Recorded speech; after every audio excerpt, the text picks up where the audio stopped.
भाई भौणी मानू मोर अशेष अशेष प्रणाम। मोर नाम हूँ आयुष्मान महापात्र। मु अष्टम श्रेणी छात्र अटे और ओडिशा आदर्श विद्यालय शिवसरी ब्रह्मगिरी आसी। तो आज पवित्र उत्कल दिवस रे मोर विषय वस्तु होची उत्कल दिवस पालन अवसर में मो स्वप्नर ओडिशा। तो प्रथम तो आम जानवा कथा कि उत्कल दिवस कहीं पालन कर 1803 मसीह इंग्रेज मैंने ओडिशा को आक्रमण करते से समय मल्लुका मैंने ओडिशा रे शासन करते से समय आम ओडिशार भाषा और संस्कृति को सुरक्षा प्रदान करने और ओडिशा को एक स्वतंत्र राज्यर मान्यता प्रदान करने अनेक महापुरुष मैंने विद्रोह आरंभ करते परिशेष यार परिसमाप्ति घटाई 1 एप्रिल 1936 मसीह ओडिशा एक स्वतंत्र राज्य रूपे मान्यता प्राप्त करथिला। प्रथम तो ओडिशा कटक जिला ओडिशा राजधानी थिला किंतु वर्तमान 1949 मसीहा के भुवनेश्वर ओडिशा राजधानी होई आसी। यह छड़ा ओडिशा रे 314 ब्लॉक 317 तहसील एवं 51,349 ग्राम रही अछि जहाँ मध्य भुवन ग्रामटे होछि सर्वबृहत ग्राम।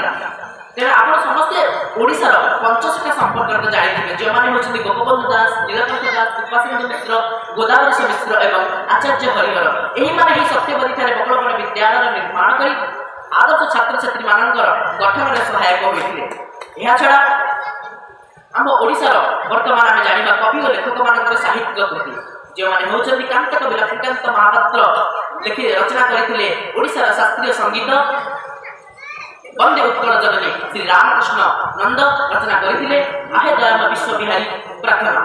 यह छड़ा श्री बलराम दास ओडिया भाषा रे लक्ष्मीपुराण रचना करते अतिबड़ी जगन्नाथ दास जमां को निर्देश रे ओडिया भागवत रचना करते व्यासकवि फकीर मोहन सेनापति ओडिया भाषा रे प्रथम गल्प रेवती रचना करते एवं आदिकवि बा शूद्रमुनि सारला दास ओडिया भाषा रे महाभारत बिलंका रामायण एवं चंडी पुराण रचना करते। वर्तमान आम जाना ओडिशार चारुकला एवं कारुकला संपर्क में ओडिशा रे जगन्नाथ मंदिर द्वितीय अनंत भीम देव द्वारा निर्माण करा लांगड़ा नरसिंह देव द्वारा कोणार्क मंदिर निर्माण करा जजारी केसरी देव द्वारा लिंगराज मंदिर निर्माण करा मंदिर मान प्रस्तुत खंड मान लिपिबद्ध होता समस्त चारुकला और कारुकला सदा सर्वदा पर्यटक मान विस्मित कर छड़ा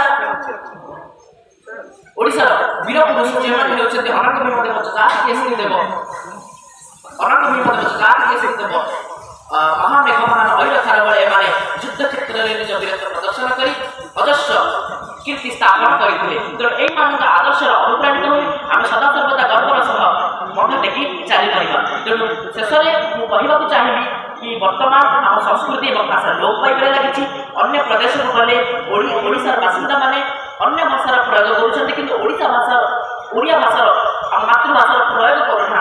तेणु आम ओडिशार बासिंदा हिसाब से मिलित भाव शपथ नेबा उचित कि आम समस्ते ओडिशार भाषा और संस्कृति को सुरक्षा प्रदान करवा जहाँद्वारा ओडिशा सदा सर्वदा एक उत्तम और समृद्ध राज्य भाव विवेचित हो पार। मुझे मत कहना चाहिए कि ओडिया बोली तो गर्वे मथा टेकी चालई ओडिया बोली तू मने गर्व टेकी चालई मथा नीति मने मने गुणी हेउता पूर्व पुरुषत्व कथा।